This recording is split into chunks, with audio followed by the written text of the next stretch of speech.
மனிதர்கள்ட்ட இருக்கக்கூடாத ஒரு கெட்ட பண்பு தான் நல்லா இருக்கிறவன்ட்ட கெட்டதை ஒன்றை சொல்லி ஞாபகப்படுத்துறது.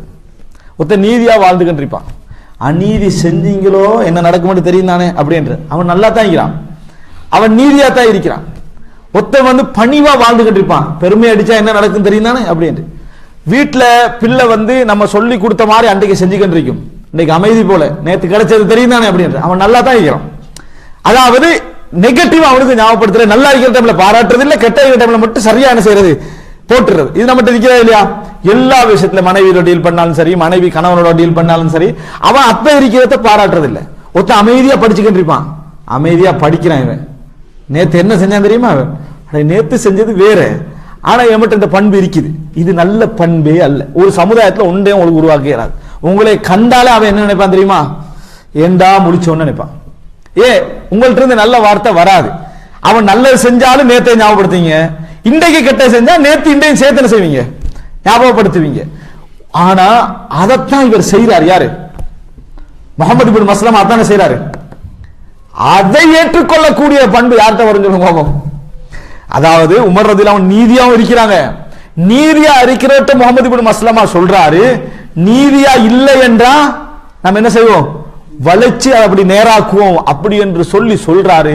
அல்ஹம்துலில்லாஹி அல்லதி ஜஅலனி ஃபீ கௌமின் இதா மில்து அத்தலூனி, நான் வளைந்தால் என்னை நேர்படுத்தக்கூடிய ஒரு சமுதாயத்தில் என்னை ஆக்கி அல்லாஹ்வுக்கு எல்லா புகழும் என்று உமர் ரலியல்லாஹு அன்ஹு சொல்றாங்கடா. அவருடைய பணிவு எங்கேன்னு பாத்துங்க, அவருடைய பணிவு எங்கே அப்படின்னு பாத்துங்க. முகமது பின் மஸ்லமா ஏன் அப்ப சொன்னாரு, அது ஒரு நல்ல பண்பு அல்ல. அப்படியே முகமது பின் மஸ்லமா ஏன் சொன்னாரு, சில நேரங்களில் இது தேவை. எந்த நேரங்கள்ல? சமூக பொறுப்பில் உள்ளவர் இருக்கிறாரு, சமூக பொறுப்பில் உள்ளவர்கிட்ட மிகப்பெரிய ஒரு உயர்ந்த குணம் என்ன செய்யணும், இருக்கணும்.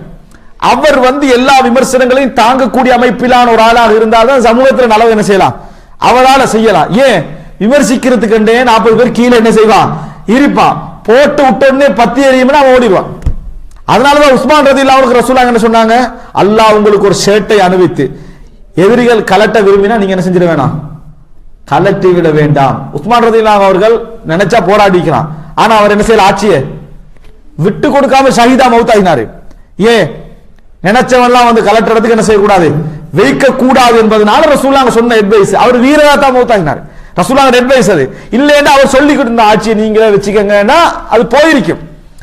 ஆனா இந்த அமைப்புல அதை தாங்கக்கூடிய சக்தி ஆற்றிருக்கணும், மேலுள்ளவரிடத்துல இருக்கணும். அதனால ரசூலுல்லாஹி ஸல்லல்லாஹு அதாவது முகமது பின் மஸ்லமா சொன்ன அந்த வார்த்தை உமர் ரலியல்லாஹு அப்படி என்ன செய்றாங்க, அதை ரிசீவ் பண்ணிக்கிறத பாக்குறோம். இதுல இது எப்ப கிடைக்கும் சொல்லுங்க, இதெல்லாம் சமுதாயத்துல நமக்கு எது வந்தாலும் தாங்கி பழகி